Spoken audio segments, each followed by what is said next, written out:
हम लोग पिछले क्लासेस में बात कर रहे थे राष्ट्रपति के बारे में। पॉलिटी का जो भी अभी टॉपिक चल रहा है, हम लोग राष्ट्रपति से संबंधित चीजों के लिए बात कर रहे थे और मैक्सिमम चीजें हम लोगों ने कवर कर ली थी।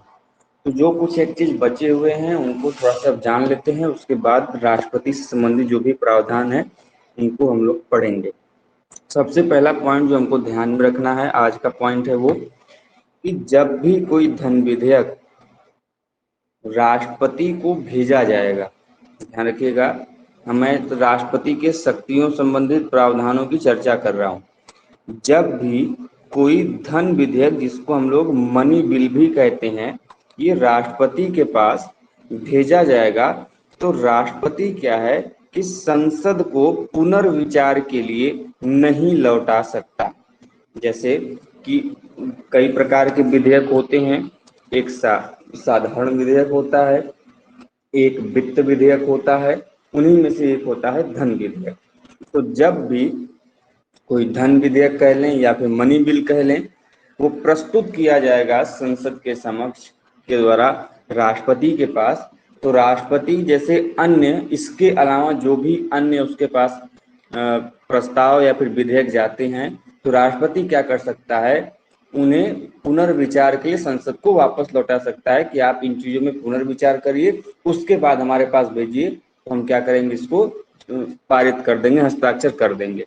लेकिन धन विधेयक के मामले में जो नियम है कि धन विधेयक के मामले में राष्ट्रपति पुनर्विचार के लिए भी इसे संसद के पास वापस नहीं लौटा सकता। तो यदि आपके तथ्य एवं व्याख्या वाले प्रश्न में यदि आएगा कि राष्ट्रपति जो धन विधेयक है उसको क्या करेगा, एक मिनट, राष्ट्रपति धन विधेयक को क्या संसद के पास पुनर्विचार के लिए वापस लौटाएगा, तो ध्यान रखिएगा जी नहीं, क्योंकि उसके पास ये शक्ति नहीं है। तो इस चीज को आपको ध्यान में रखना है। राष्ट्रपति के पास यदि एक बार धन विधेयक चल गया, मनी बिल चल गया, तो उसे साइन करना ही पड़ेगा, वो उसके लिए क्या है, बाध्य है। बाकी अन्य में भी साइन करना है, लेकिन एक बार वो पुनर्विचार के लिए लौटा सकता है। इस पॉइंट को आप सभी लोग ध्यान में रखेंगे।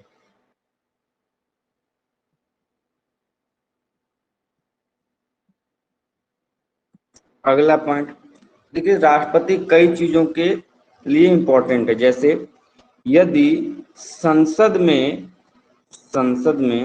संसद की ज्वाइंट सिटिंग बुलानी हो, जिसको हम लोग बोलते हैं संयुक्त बैठक, क्या बोलते हैं, संयुक्त बैठक। जब भी किसी संसद की संयुक्त बैठक बुलानी हो, पार्लियामेंट की ज्वाइंट सिटिंग बुलानी हो, तो ये बुलाने का अधिकार केवल और केवल राष्ट्रपति के पास है। तो क्वेश्चन आता है, who called the joint sitting of parliament, संसद की संयुक्त अधिवेशन को कौन बुलाता है। तो ध्यान रखिएगा, लोकसभा। हाँ अभी मैं क्लियर कर रहा हूँ, लोकसभा राज्यसभा जो भी है मैं क्लियर कर रहा हूँ, तो इसको बुलाता राष्ट्रपति है। अब देखिए, बात संयुक्त बैठक की आई है तो इसको डिटेल में एक बार जान लीजिए। संयुक्त बैठक जो है, इस संयुक्त बैठक का प्रावधान अनुच्छेद 108 में दिया गया है।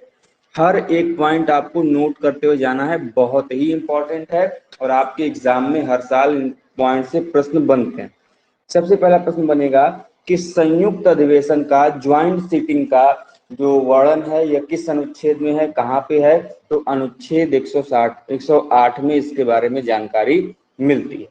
दूसरा, संयुक्त बैठक होता क्या है, क्यों बुलाया जाता है, तो जैसा कि हमने बताया, संसद की दो महत्वपूर्ण सदनें हैं, एक है लोकसभा, एक है राज्यसभा। जब किसी विषय को लेकर, किसी बिल को लेकर, किसी विधेयक को लेकर किसी विवाद हो जाए, उत्पन्न हो जाए, उनके बीच में मतभेद उत्पन्न हो जाए, तो राष्ट्रपति क्या करता है, ऐसे मामलों में जहां पर दोनों सदनों के बीच किसी विषय को लेकर मतभेद उत्पन्न हो जाता है, तो राष्ट्रपति दोनों सदनों का, अर्थात लोकसभा एवं राज्यसभा का एक साथ एक जगह संयुक्त रूप से अधिवेशन बुलाता है, ज्वाइंट सिटिंग बुलाता है, जिसमें जैसा कि आप लोग अभी जान रहे हो, लोकसभा अलग कार्य करती है, राज्यसभा अलग कार्य करती है। लेकिन जो भी राज्यसभा पारित करेगी वो लोकसभा के पास जाएगा, जो भी लोकसभा पारित करेगी वो राज्यसभा के पास जाएगा। लेकिन जब मतभेद उत्पन्न हो जाएगा और वो जो विषय है, विधेयक है, वो राष्ट्रीय महत्व का है, तो मामला गड़बड़ हो जाएगा। उसका पारित होना आवश्यक है, उस विषय पर मतभेद करना दूर करना आवश्यक है। तो उस कंडीशन में राष्ट्रपति लोकसभा और राज्यसभा को एक जगह आपस में बैठाएगी, और ये जो बैठाने का अधिकार है, बुलाने का अधिकार है कि भैया राज्यसभा तुम भी आ जाओ, भैया लोकसभा तुम भी आ जाओ, आओ मिलकर बातों को सुलझा लेते हैं, मामला झगड़े में कुछ नहीं रखा है। ये जो प्रावधान है यही संयुक्त अधिवेशन कहलाता है, और इसी का वर्णन हमको आर्टिकल 108 अर्थात अनुच्छेद 108 में देखने को मिलता है। ठीक है। दूसरी चीज सर उसके हाँ बोलिए। के बीच में मतभेद दूर करने के लिए उस सभा को संयुक्त बैठाया जाता है। जी हाँ बिल्कुल। मान लीजिए कि जैसे मैं अभी कोई विधेयक पास हो, जैसे आप लोग देख रहे हो अभी नाम बहुत चल रहा है जनसंख्या नियंत्रण कानून का, पॉपुलेशन कंट्रोल एक्ट जिसको हम लोग बोलते हैं। ये बोल रहे बार बार पार्लियामेंट कि हम इसके ऊपर लाएंगे। मान लीजिए इन द केस में इसी बात को लेके, इसी विधेयक को लेके लोकसभा और राज्यसभा में मतभेद उत्पन्न हो जाए और ये विषय राष्ट्रीय महत्व का हो जाए कि भैया इससे देश का भला होगा, तो राष्ट्रपति के पास ये अधिकार है कि भैया यदि आप लोग इसी तरह मतभेद करोगे और बिल को पास नहीं होने दोगे तब तो मामला क्या हो जाएगा, गड़बड़ हो जाएगा। तो उस कंडीशन में राष्ट्रपति क्या करेगा कि दोनों लोगों को आपस में बिठाएगा। उसके बाद देखो ध्यान, बस बुलाने का काम है राष्ट्रपति का, यहाँ पे बुलाता राष्ट्रपति है, बाकी कुछ राष्ट्रपति नहीं करेगा, इस बात को ध्यान रखिए। अभी मैं एक एक स्टेप बता रहा हूँ कैसे क्या होगा। बुला लिया, संयुक्त बैठक, लोग एक साथ बैठ गए। अब क्या है कि दूसरा प्रश्न आपके एग्जाम में पूछेगा, संयुक्त बैठक का प्रावधान किस आर्टिकल में है, बुलाता कौन है, तो राष्ट्रपति बुलाता। दूसरा पॉइंट नोट करते जाइए कि संयुक्त बैठक को बुलाता कौन है, तो बुलाता है आपके देश का राष्ट्रपति, प्रेसिडेंट ऑफ इंडिया। तीसरा बड़ा प्रमुख प्रश्न है कि जो भी संयुक्त बैठक होगी, ज्वाइंट सिटिंग होगी, इसकी अध्यक्षता कौन करेगा। अब राज्यसभा भी है, लोकसभा भी है, तो भैया अध्यक्षता करेगा कौन, बहुत इंपॉर्टेंट है, ध्यान रखिएगा। ज्वाइंट सिटिंग जब भी होगी, संयुक्त बैठक जब भी होगा, तो उस संयुक्त बैठक की जो अध्यक्षता करता है या अध्यक्ष जो होता है वह कौन होता है, तो यह होता है लोकसभा का अध्यक्ष। कौन होता है, लोकसभा का अध्यक्ष, जिसको हम लोग लोकसभा स्पीकर भी बोलते हैं। सभी महत्वपूर्ण प्रश्न है, एकदम रट जाना। यदि प्रश्न पूछे कि संयुक्त बैठक की अधिवेशन की अध्यक्षता कौन करता है, लोकसभा अध्यक्ष करता है। किसके द्वारा बुलाया जाता है, राष्ट्रपति के द्वारा बुलाया जाता है। कौन से आर्टिकल में है, 108 में है। अगला बड़ा इंपॉर्टेंट सा प्रश्न उठता है कि क्या जो ये लोकसभा एवं राज्यसभा की संयुक्त बैठक होती है, क्या ये धन विधेयक के मामले में भी बुलाई जा सकती है क्या।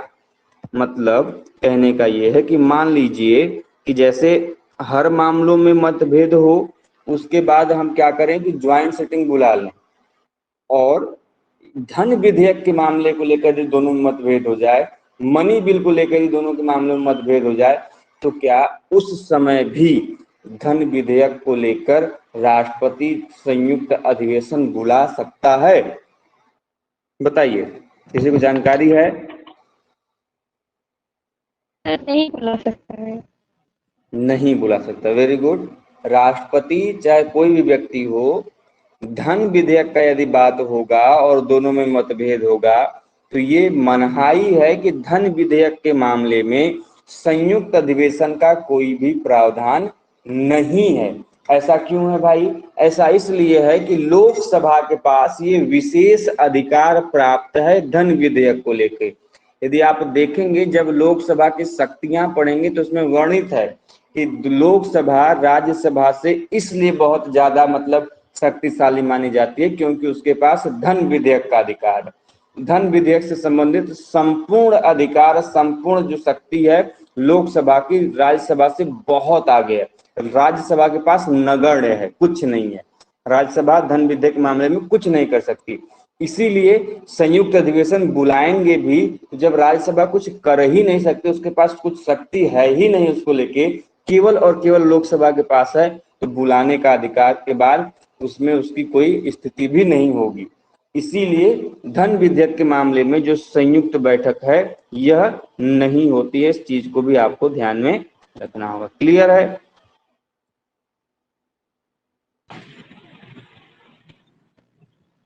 बताइए भाई। चलिए आगे अगला इंपॉर्टेंट है कि भाई धन विधेयक, धन विधेयक से इंपॉर्टेंट है।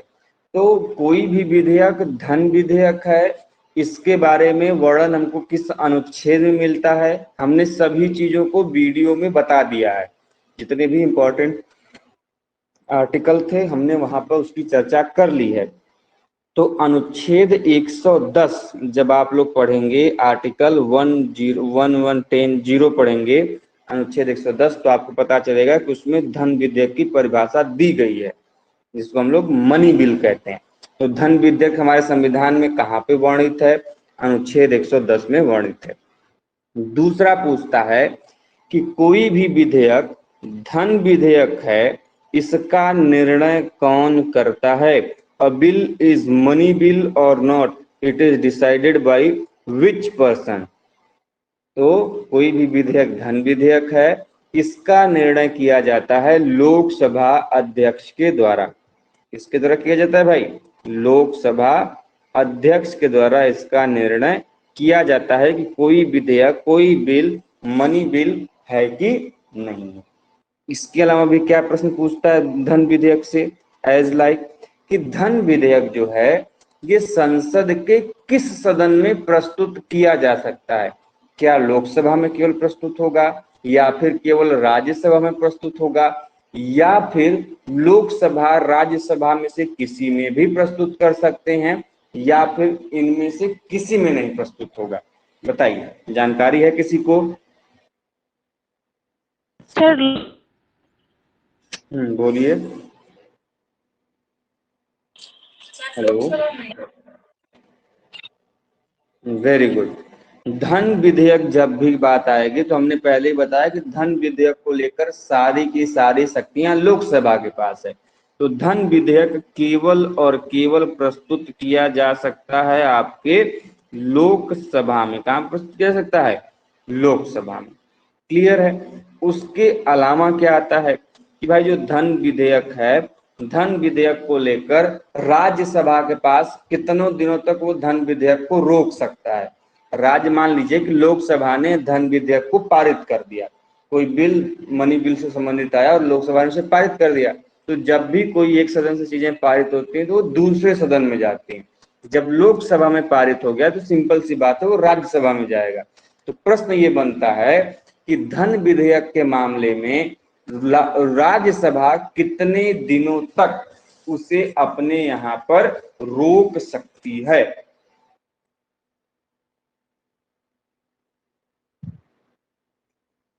तो ध्यान रखिएगा, राज्यसभा के पास यह अधिकार है कुल के कुल 14 दिनों तक। ठीक है, 14 दिनों तक ये अधिकार है उसके पास। ठीक है, क्लियर है? Yes sir. आगे बढ़ते हैं। अब देखिए कुछ चीजें जैसे हम उस दिन बताना भूल गए थे, राष्ट्रपति की जो है सलाह लेने की शक्ति। तो जब आप लोग अनुच्छेद 143 पढ़ोगे, आर्टिकल 143 पढ़ोगे, तो आपको पता चलेगा कि राष्ट्रपति क्या है कि सर्वोच्च न्यायालय से क्या कर सकता है? सर्वोच्च न्यायालय से किसी विधिक क्षेत्र में विधिक प्रश्न पर सलाह ले सकता है। यदि प्रश्न आपके एग्जाम में आता है कि राष्ट्रपति सर्वोच्च न्यायालय के न्यायाधीशों से या फिर सर्वोच्च न्यायालय से जो सलाह है यह किस आर्टिकल के अंतर्गत दिया गया है, तो आर्टिकल 143 अर्थात अनुच्छेद 143 जो है यह राष्ट्रपति को क्या कर सकता है? सर्वोच्च न्यायालय वो विधिक सलाह दे सकता है। अब आपके एग्जाम में बड़ा सिंपल सा प्रश्न उठता है कि मान लीजिए कि राष्ट्रपति ने सुप्रीम कोर्ट से, उच्चतम न्यायालय से कह लें या फिर सर्वोच्च न्यायालय कह लें, उससे सलाह मांगा, सुप्रीम कोर्ट ने सलाह दिया, तो क्या ये जो सलाह दिया गया सुप्रीम कोर्ट के द्वारा, ये सलाह बाध्यकारी है क्या राष्ट्रपति के लिए? क्या सलाह जो दिया उसको राष्ट्रपति को मानना ही पड़ेगा, ऐसा कुछ प्रावधान है, या फिर नहीं मानेगा तो भी चलेगा? तो ध्यान रखिएगा, आपके एग्जाम में प्रश्न आता है कि निम्नलिखित में से राष्ट्रपति, उच्चतम न्यायालय के द्वारा राष्ट्रपति को दिए गए सलाह क्या है, का स्वरूप क्या है? बाध्यकारी है, बाध्यकारी नहीं है, दोनों स्वरूप का है, निम्नलिखित में से कोई नहीं। तो ध्यान रखिएगा, जब भी राष्ट्रपति सुप्रीम कोर्ट से अर्थात उच्चतम न्यायालय से सलाह लेती है तो वह बाध्यकारी नहीं होता है। ठीक है, क्लियर है? सर अगर वो कानून से संबंधित हुआ तो? सर अगर वो सलाह कानून से, जैसे ये सलाह मनी बिल से संबंधित है तो बाध्य नहीं है, अगर वो कानून से संबंधित हुआ? यहाँ पे मनी बिल की बात ही नहीं हो रही है।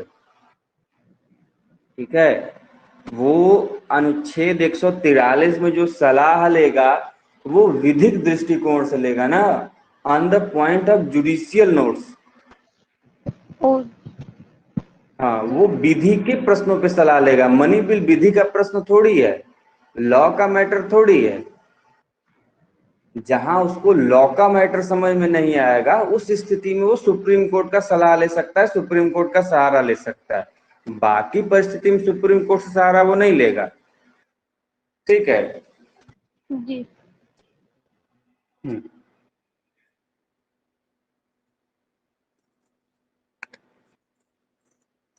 और कोई चीजें जो आपको समझ में ना आई हो?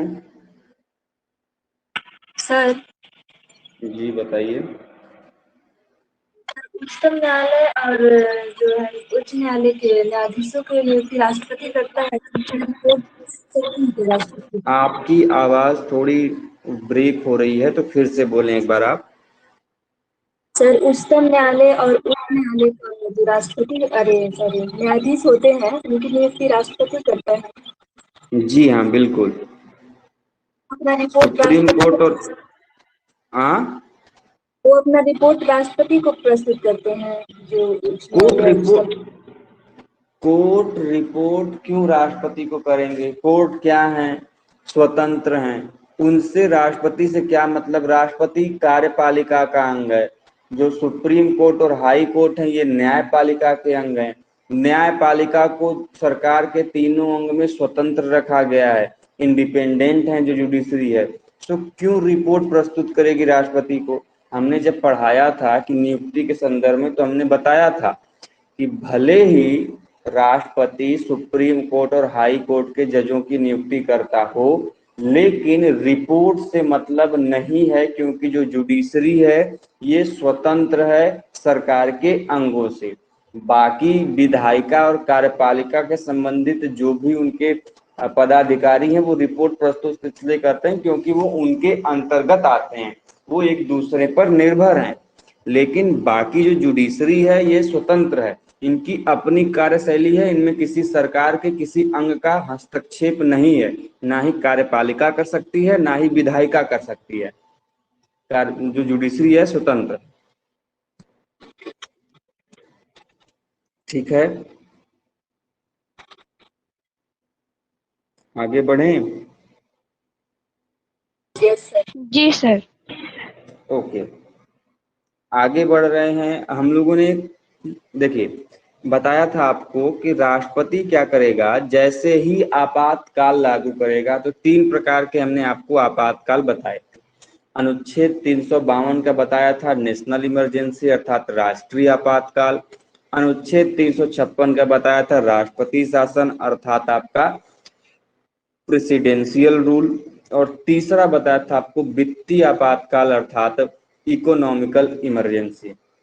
तो 3 प्रकार के हमने आपको आपातकाल बताए थे, इमरजेंसी बताए थे। लेकिन अब क्वेश्चन ये भी जानते होंगे आप लोग कि आपातकाल के समय हम लोगों ने आपको पढ़ाया भी था जब हम आप लोगों को पढ़ा रहे थे मूल अधिकार, फंडामेंटल राइट्स जब पढ़ाए थे तब भी पढ़ाया था।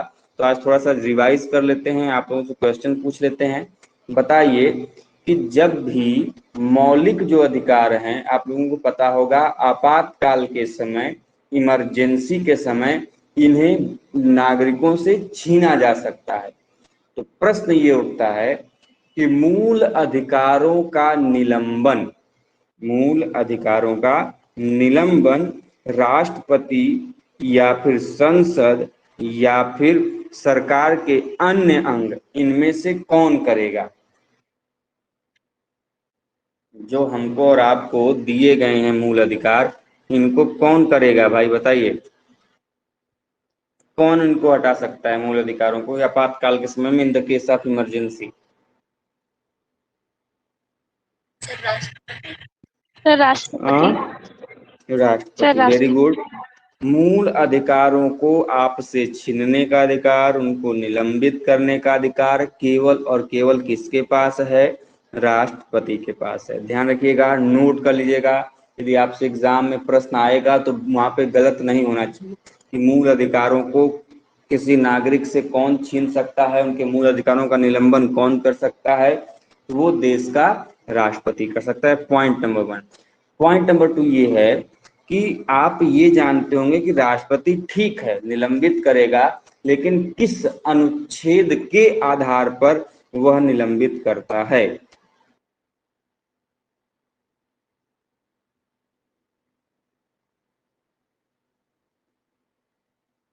सर अनुच्छेद नहीं। 2 आर्टिकल हैं भाई। देखिए, हालांकि आपका जो क्वेश्चन पूछा जाता है कि मूल अधिकारों का निलंबन निम्नलिखित में से किस अनुच्छेद के आधार पर होता है, तो अनुच्छेद 359 अर्थात अनुच्छेद 359 जो है यह मूल अधिकारों के निलंबन की बात करता है।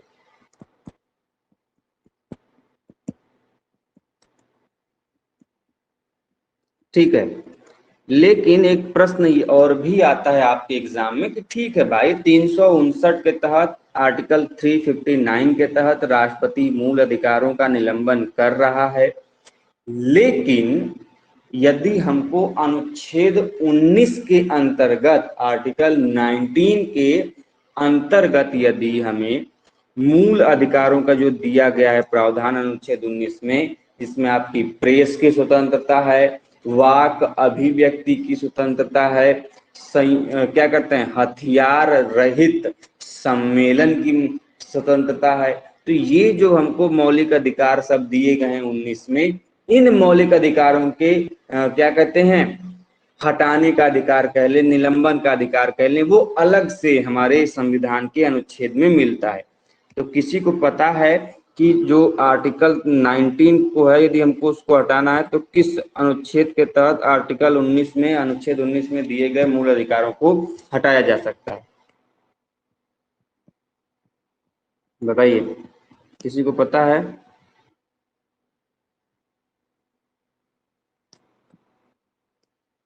सर नहीं पता। हाँ, नहीं सर पता। नहीं पता। बाकी लोग में से कोई को? चलिए कोई बात नहीं। देखिए आगे पहले तो समझ लीजिए कि 2 अनुच्छेदों के तहत आपके हटेंगे। एक हमने आपको अभी कुछ देर पहले बताया 359, उसके जस्ट एक पहले वाला जो 358 है, 358 आर्टिकल बात करता है अनुच्छेद 19 में हटाए जाने वाले मूल अधिकारों के बारे में। यदि प्रश्न ये आए कि अनुच्छेद 19 में उल्लिखित मूल अधिकारों के निलंबन संबंधी प्रावधान किस आर्टिकल में, किस अनुच्छेद में दिए गए हैं, तो ध्यान रखिएगा आर्टिकल 358 में दिए गए। लेकिन एक बात आप सभी लोगों को ध्यान में रखना है कि अनुच्छेद 19, बाकी जो अनुच्छेद हैं वो अन्य आपातकाल की स्थितियों में लागू हो जाएंगे, लेकिन अनुच्छेद 19 जो है ये सशस्त्र विद्रोह के आधार पर, आर्म्ड रेबेलियन के आधार पर इसको राष्ट्रपति निलंबित नहीं कर सकता।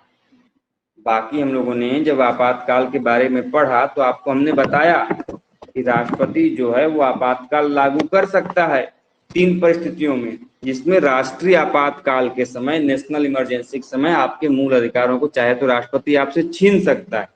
जब आपको हम राष्ट्रीय आपातकाल बता रहे थे तो उसमें हमने बताया था कि उसके कई सारे आधार हैं। राष्ट्रीय आपातकाल लागू करने के, नेशनल इमरजेंसी लागू करने के कई आधार हमने आपको बताए थे।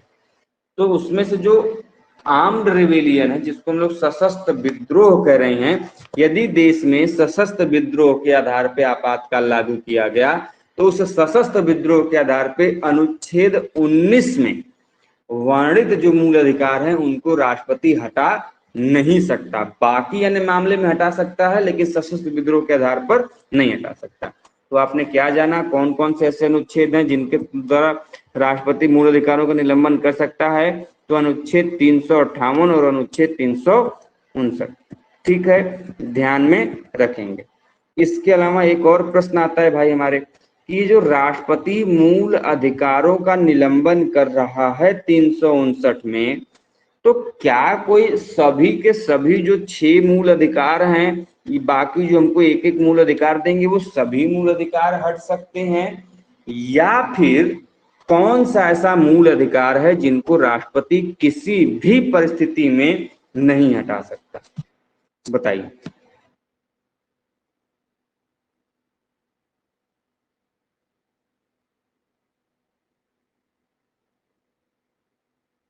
सर 29 और 31। हाँ, हमने आपको क्लास में पढ़ाया है भाई। देखिए, इसमें आप लोगों को दिक्कत नहीं आनी चाहिए। ये सभी चीजें जो आपको आज हम पढ़ा रहे हैं ये मौलिक अधिकारों में भी पढ़ाया गया है, जो फंडामेंटल राइट पढ़ा रहे हैं। सर हेलो,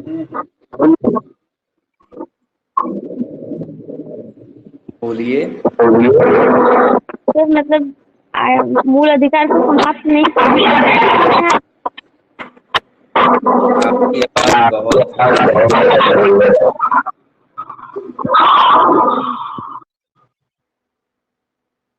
आर्टिकल 20 और आर्टिकल 21 इन दोनों को छोड़ के, ठीक है, आर्टिकल 20 और आर्टिकल 21 के अंतर्गत जो मौलिक अधिकार हैं उनको छोड़ के बाकी अन्य सभी अधिकार जो हैं वो, वेरी गुड, सही बात है, प्रीति जी ने सही जवाब दिया है। आर्टिकल 20 एंड 21 को छोड़ के बाकी अन्य मूल अधिकार राष्ट्रपति निलंबित कर सकता है, लेकिन किसे नहीं कर सकता? तो अनुच्छेद 20 और अनुच्छेद 21। क्लियर है?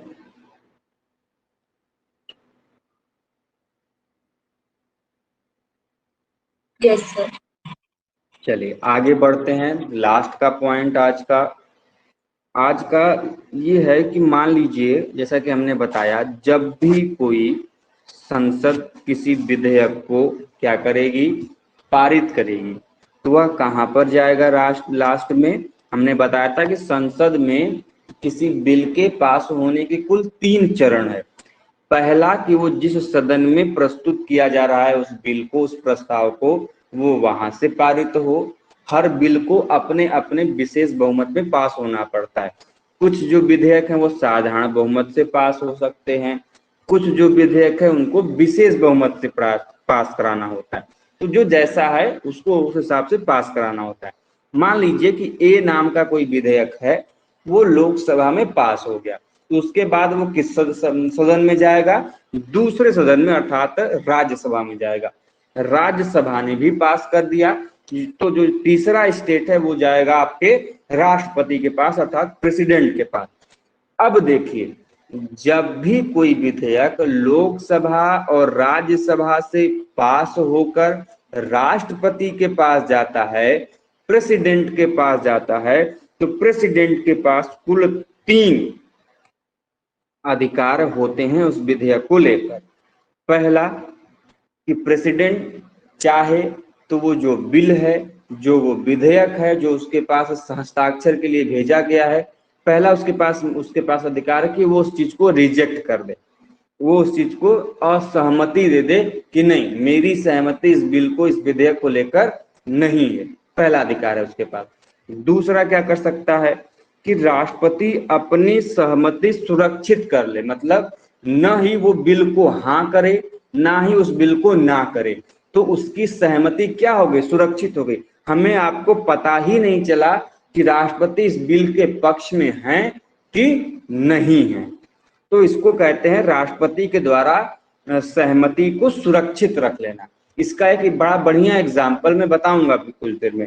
और तीसरा ऑप्शन है कि किसी विधेयक को पुनर्विचार के लिए वापस लौटा देना, एक चीज को छोड़कर, वो है धन विधेयक। अभी मैंने बताया कि धन विधेयक को राष्ट्रपति पुनर्विचार के लिए वापस नहीं भेज सकता, उसके अलावा जितने भी विधेयक हैं वो उनको वापस वो भेज सकता है।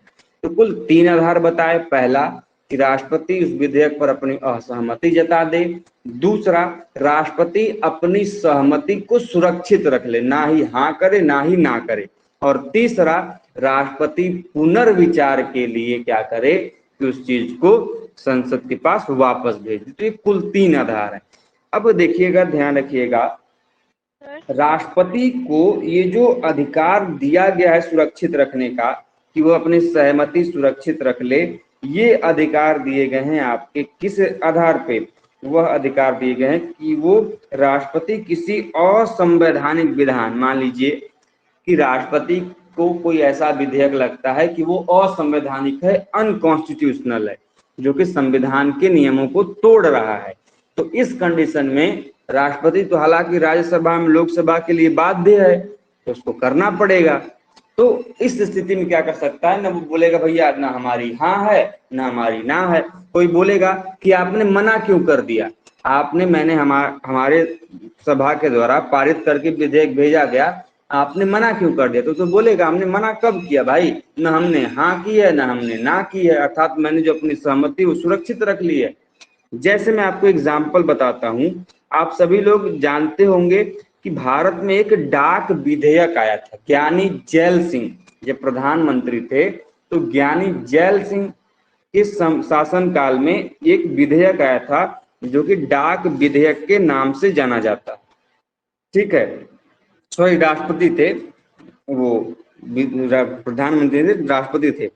1986 में ज्ञानी जैल सिंह के द्वारा भारतीय डाक विधेयक आया था, जिसको उन्होंने जेब या पॉकेट वीटो का प्रयोग करते हुए उसको अपने पास रख लिया था। कई प्रकार की जो विश्व में राष्ट्रपति को वीटो की शक्तियां दी गई हैं, वो कई प्रकार की वीटो शक्तियां हैं, जैसे एब्सोल्यूट वीटो है, आत्यांतिक वीटो जिसको हम लोग बोलते हैं, विशेषित वीटो है, क्वालिफाइड वीटो जिसको हम लोग बोलते हैं, निलंबनकारी वीटो है, सस्पेंसिव वीटो बोलते हैं, और जो भारत में प्रचलित है वो है पॉकेट वीटो। ठीक है, तो कई प्रकार के वीटो हैं। तो ज्ञानी जैल, आपके एग्जाम में आता है कि निम्नलिखित में से किस विधेयक में पॉकेट वीटो का प्रयोग किया गया था, अर्थात जो राष्ट्रपति है उस विधेयक को, उसने उस बिल को अपने पॉकेट में रख लिया था, मतलब ना ही उस पर उसने हाँ की ना ही उसने ना की। तो वो विधेयक था डाक विधेयक अधिनियम, डाक संशोधन अधिनियम था, जो कि 1986 में राष्ट्रपति जो थे उस समय के तत्कालीन ज्ञानी जैल सिंह द्वारा इस पॉकेट वीटो का प्रयोग किया गया था। ये भी क्वेश्चन आता है कि निम्नलिखित में से कौन से राष्ट्रपति के द्वारा पॉकेट वीटो का या फिर जेब वीटो का प्रयोग किया गया है? तो ध्यान रखिएगा, इसका प्रयोग किया है ज्ञानी जैल सिंह ने। एक और क्वेश्चन आता है कि भारत में जो एब्सोल्यूट वीटो है, जिसको हम लोग आत्यांतिक वीटो कहते हैं, इसका प्रयोग किसने किया था? तो सबसे पहले 1954 में, कब? 1954 में।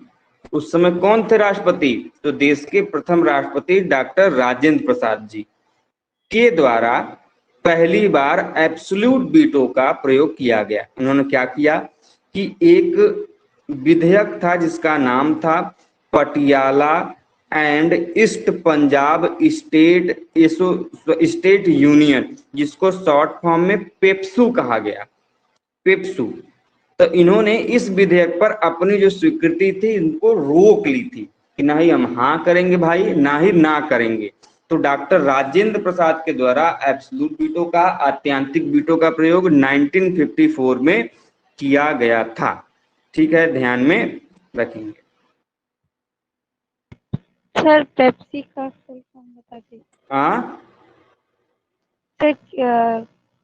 पेप्सी का फुल फॉर्म पेप्सू का फुल फॉर्म जी सर। पटियाला, जो हरियाणा का पटियाला है, Patiala and east Punjab state union, Patiala and east Punjab state union. ये जो पेप्सू है, इसको जो उन्होंने रोका था, अस्वीकृति, अपनी स्वीकृति को रोक दिया था, ये 1954 में डॉक्टर राजेंद्र प्रसाद के द्वारा आत्यांतिक वीटो का प्रयोग करके, अर्थात एब्सोल्यूट वीटो का प्रयोग करके रोका गया था। उसके अलावा एक और क्वेश्चन आता है, जैसे हमने बताया कि धन विधेयक के मामले में राष्ट्रपति किसी भी चीज को न अस्वीकार कर सकता है, न ही किसी वीटो का प्रयोग कर सकता है।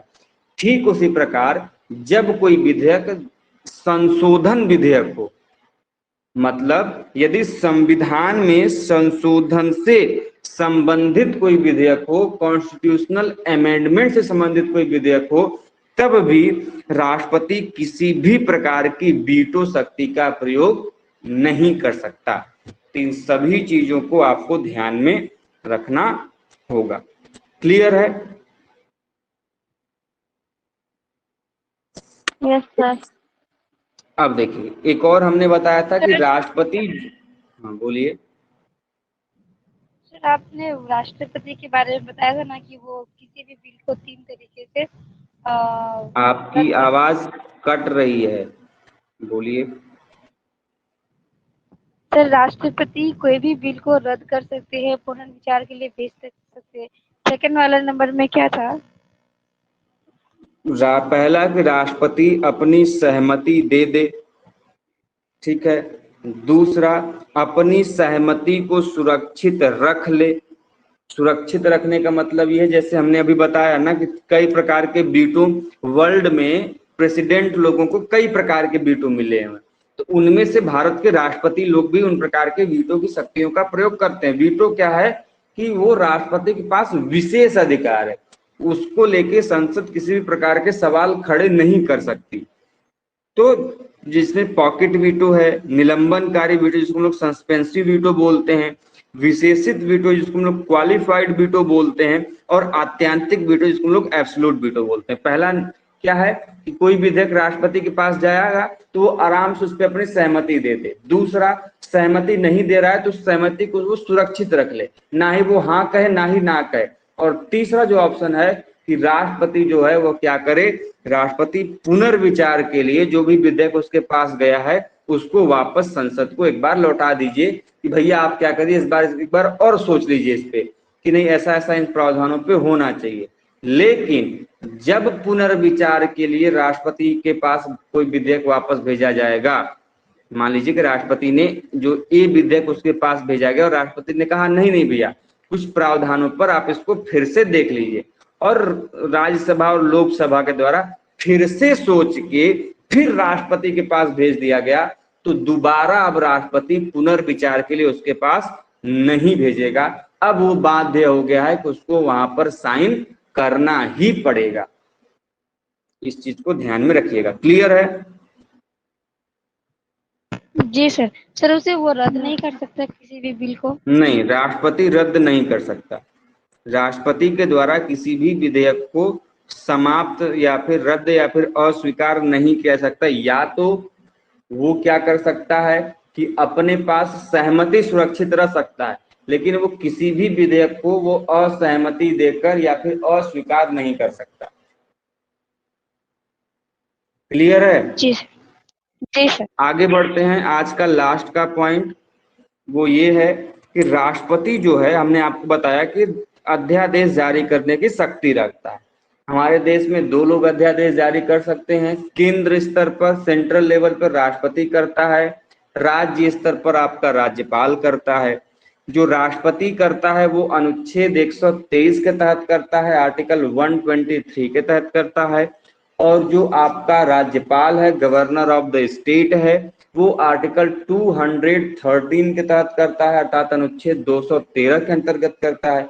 अब बात ये आती है कि जो राष्ट्रपति को अनुच्छेद 123 में अध्यादेश जारी करने की शक्ति दी गई है, यह शक्ति उसे किस जगह से प्राप्त है। या फिर प्रश्न बनता है कि हमारे संविधान में उल्लिखित अध्यादेश की शक्ति निम्नलिखित में से कहां से ली गई है। जर्मनी से, जापान से, ऑस्ट्रेलिया से, कि भारत शासन अधिनियम 1935 से। तो आप सभी को ध्यान रखना होगा, भारत शासन अधिनियम 1935 के द्वारा जो राष्ट्रपति को अध्यादेश जारी करने की शक्ति है, यह उसे प्रदान की गई। क्लियर है? Yes sir.